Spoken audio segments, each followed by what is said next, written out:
요 둘의 차이가 그대로 나옵니다. 이걸 명확하게 기억해 놓으셔야 돼요.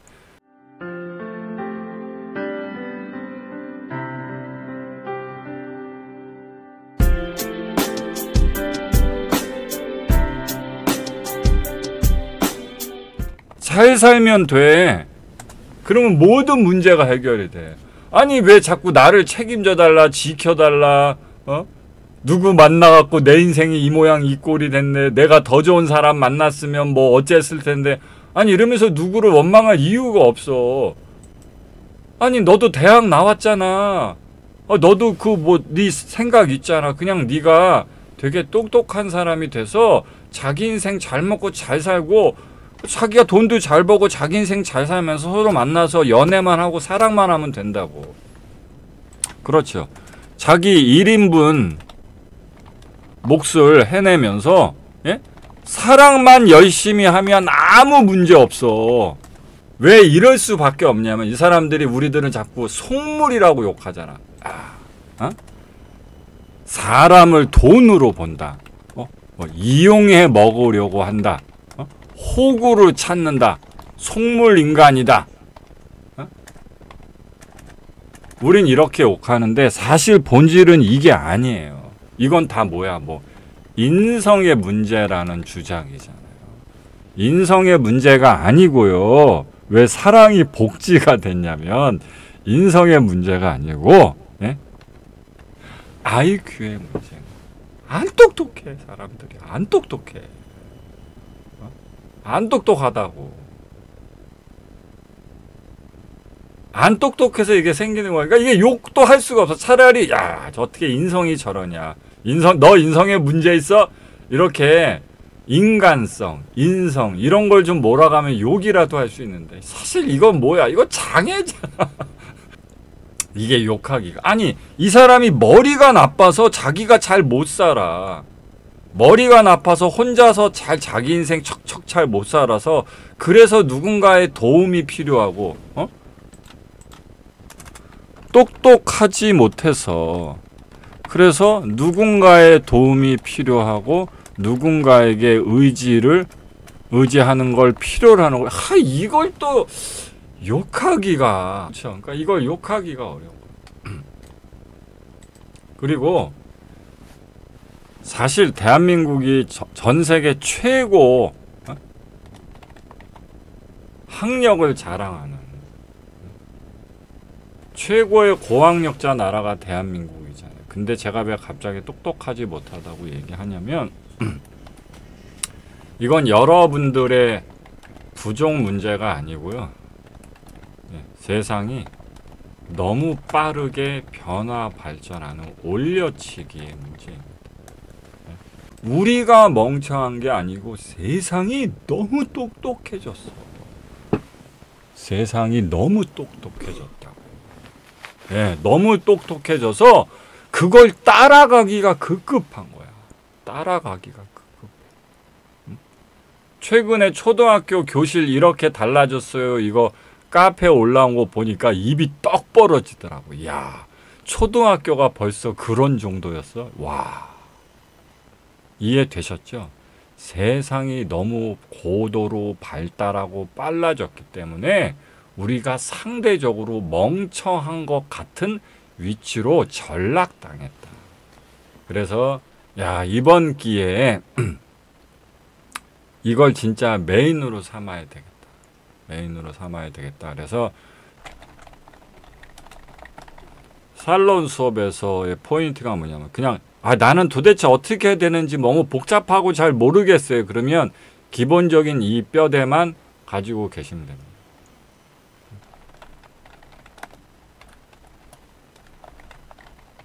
이런 이분법적 구조입니다. 이건 좌측의 생각을 하는 것, 생각을 짜내는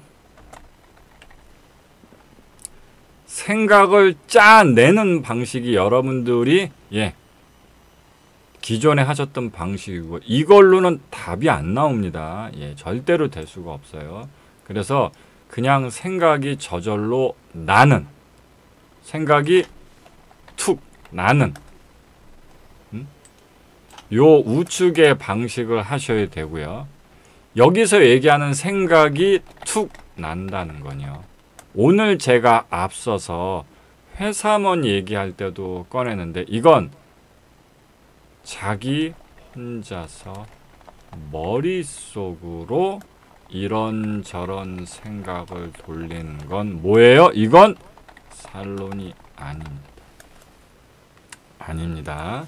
이건 그냥 오버싱킹, 잡생각이에요. 혼자서 머릿속으로 이 생각 저 생각 머릿속으로 생각을 돌리는 거는요, 평생 하셔도 아무 쓸모가 없습니다. 발전도 안 되고 똑똑해지지도 않아요. 무조건 알고 계셔야 됩니다. 그러니까 머릿속으로 뭔가 하는 자체를 하지 마세요.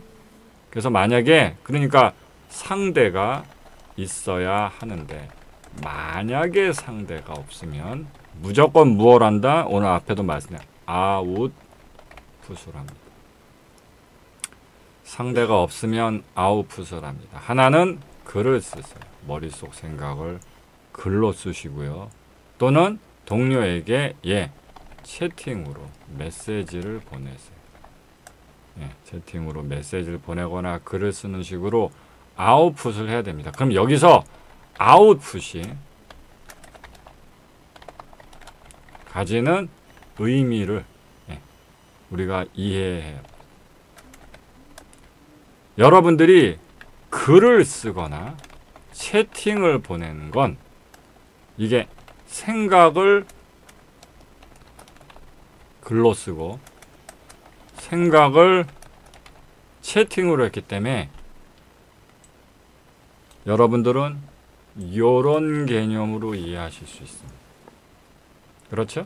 왜냐하면 내가 생각한 걸 글 썼어. 내가 생각한 걸 채팅했어. 또는 내가 생각한 걸 말했어. 그러니까 그냥 다 생각 아닌가요? 이렇게 생각하시는 분들이 있어요. 이건 저차원적인 레벨일 때만 그렇습니다. 고차원 때는 아닙니다. 왜 그러냐면 여기서부터가 인생을 잘 사는 사람들과 못 사는 사람들,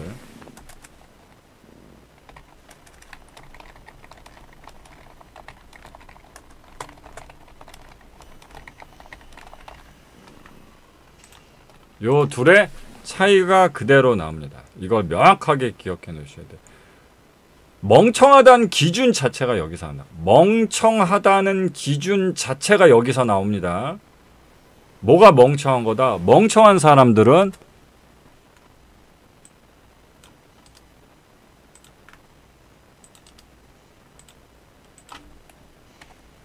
이렇게 삽니다.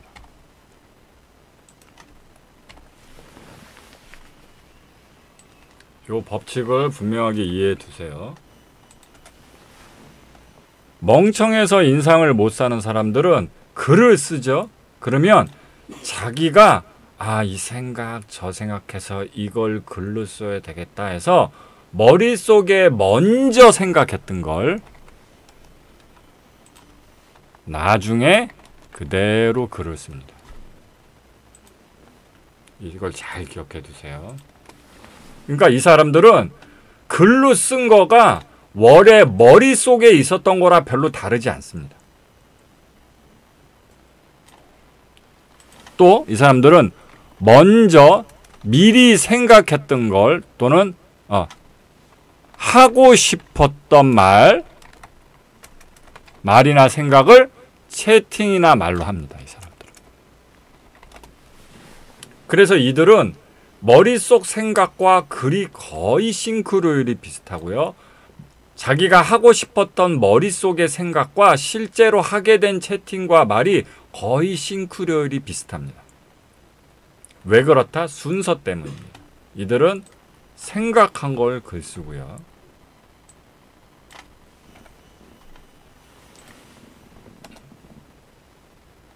이 사람들은 생각한 걸 채팅에 글을 쓰거나 말을 합니다. 그래서 이게 거의 이런 개념. 니꼬르의 개념이거든. 이런 사람일수록 멍청한 사람. 인생 잘 못 삽니다.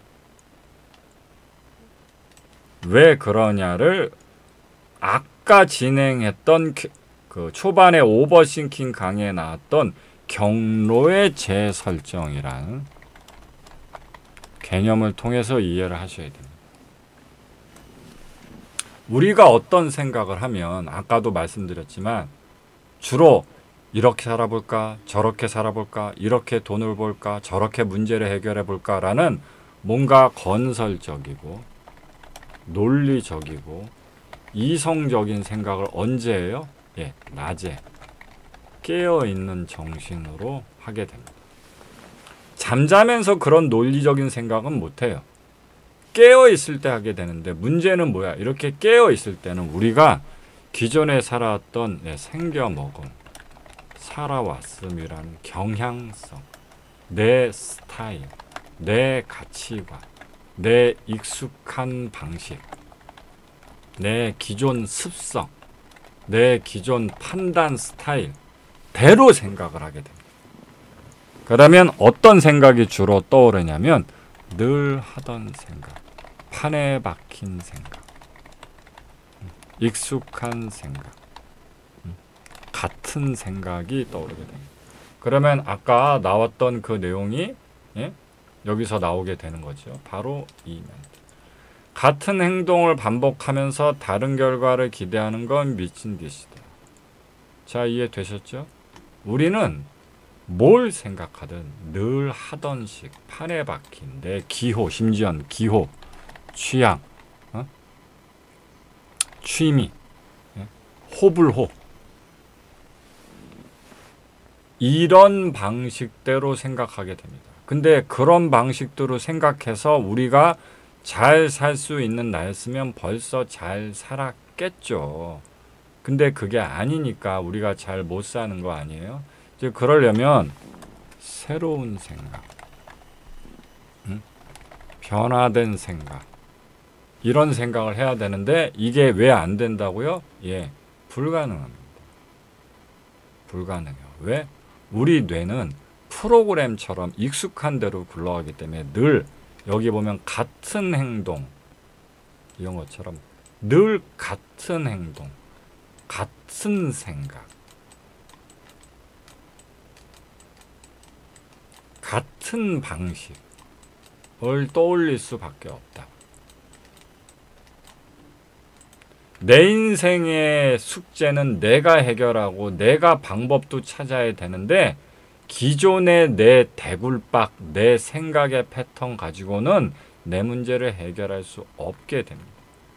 여기서 그래서 감정적인 사람들의 바보 같은 습성이 나오는 거예요. 이 사람들은 자기 생각에서 벗어나야 잘 살 수 있는데 이들은 글을 써도 자기 생각, 머릿속의 생각을 머리 바깥으로 끄집어낸 말 그대로 그냥 순수한 아웃풋.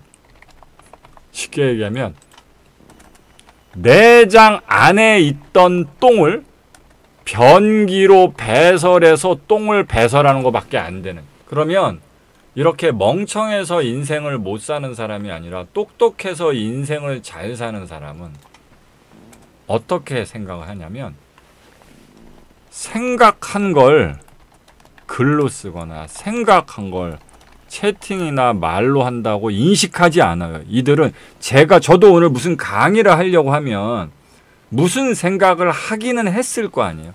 예를 들어서 강의가 나무고 생각이 씨앗이라고 해봅시다. 제가 지금 하고 있는 강의가 나무가 되고 열매가 된 거라고 치면 이 나무도 뭔가 씨앗이 있었을 거 아니에요. 그러니까 제가 오늘 강의 때 이러이러한 강의를 해야 되겠다라는 생각을 저도 하나도 안 하진 않아요. 어떤 씨앗 같은 생각이 있긴 합니다. 그렇지만 이 씨앗이 구체적으로 어떤 크기, 형태, 방향 이런 것이 처음부터 완벽하게 잡혀 있는 게 아닙니다. 이게 똑똑한 사람들이 하는 생각이 본질이에요.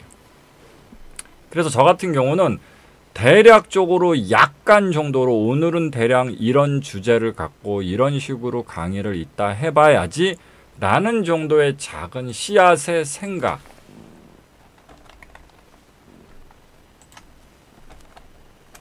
씨앗의 생각을 하기 때문에 이걸 그대로 온전히 글을 쓰거나 채팅을 하거나 말을 하거나 강의로 꺼내는 게 아니고요.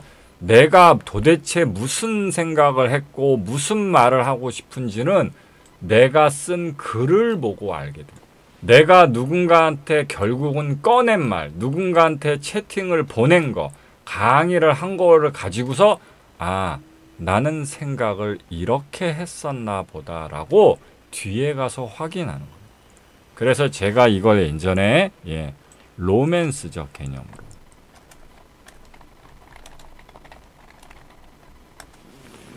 고백의 심리학적 의미로 제가 옛날에 설명을 드린 적이 있어요.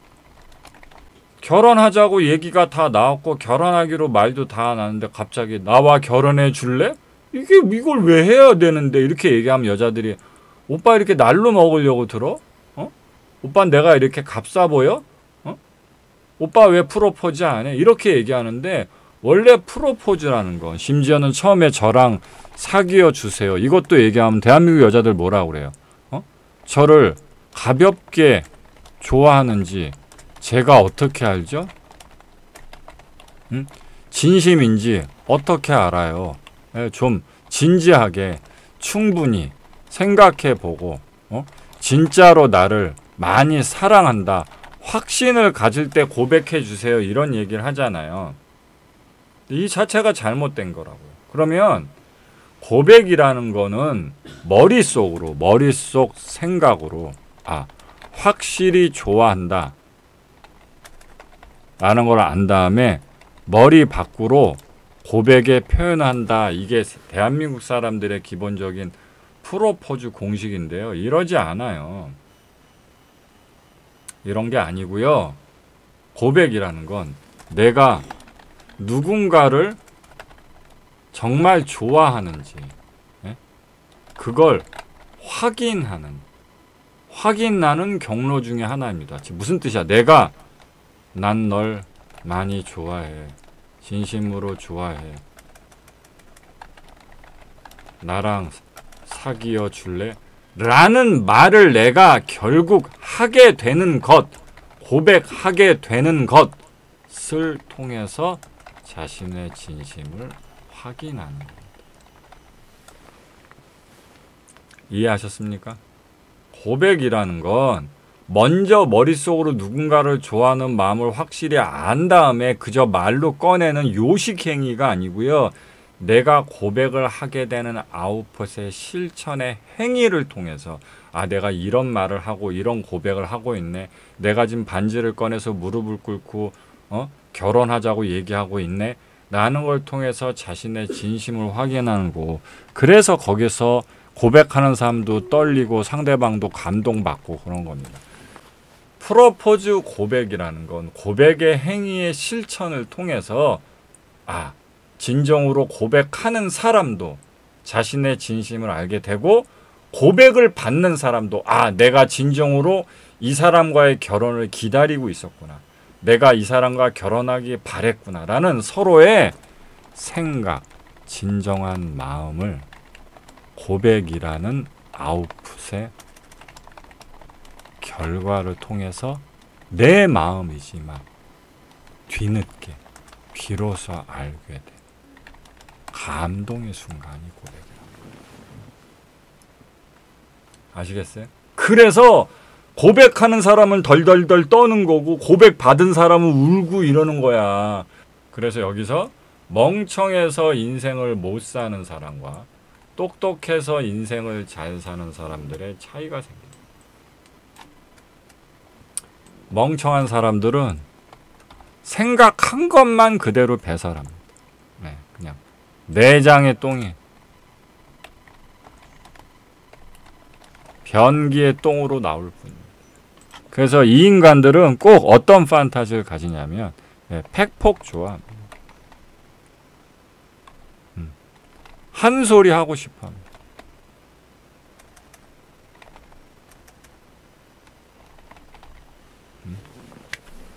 이해되셨죠? 그러니까 누가 멍청한지 알고 싶으시면 이걸 알면 돼요. 이거 좋아하는지 아시면 돼요. 이들은 자기 머릿속에서 간질간질 거리는 생각을 베낄 좋아하는 거예요. 그러니까 이게 단순히 인성의 문제가 아니라고요. 말버릇, 성격적 문제가 아니다. 이거 예, 두뇌적 문제입니다. 멍청하다는 뜻이에요. 그러니까 그래서 항상 내가 우스갯소리를 하잖아요. 이게 말풍선이 머리 바깥에 보인다. 말풍선. 그러니까 이런 사람들은 기본적으로 대화의 목적이 뭐예요? 예, 배설 목적이다. 이미 벌써 이 사람이 인생을 못 살 수밖에 없는 이유. 아니 생각이 기본적으로 똥밖에 안 돼. 이 사람이 누군가를 붙잡고 얘기하고 글 쓰고 채팅하고 말하고 관계하는 자체가 뭐야?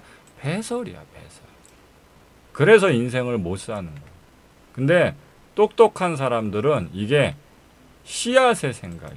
그래서 내가 구체적으로 어떤 생각을 어떤 식으로 주장하는 건지를 비로소 뒤늦게 고백처럼 만나기 위해서 글을 쓰는 거야. 그래서 이 사람들은 자기 글을 쓰는 것도 좋아하고 자기 글을 다시 읽는 것도 좋아해요. 왜냐하면 꼭 남이 쓴 글, 남이 쓴 글, 남이 한 말을 듣는 것 같거든. 이해되셨죠? 이렇단 말이에요. 그래서 이 개념을 비로소 이해를 하셔야 됩니다. 제발 하고 싶은 말 하지 마세요.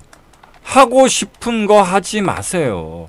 맨날 이 사람들은 행복하고 싶대. 뭐 먹고 싶은 거 먹고, 입고 싶은 거 입고, 사고 싶은 거 사고, 뭐 그러고 싶대. 그러니까 이 사람들은 자꾸 호불호를 따지고 하고 싶은 말 배설하고 싶은단 말이야. 이게 아니라고요. 반대가 돼야 된다. 그래서 우리가 앞으로 가지는 데서 생각이 사실 별로 중요치 않다라는 사실을 이해하죠. 네 감정도 별로 중요치 않다. 그래서 이걸 상담하면서 설득하는 게 진짜 어려워요. 행복하려고 사는 건 맞는데요. 행복한 건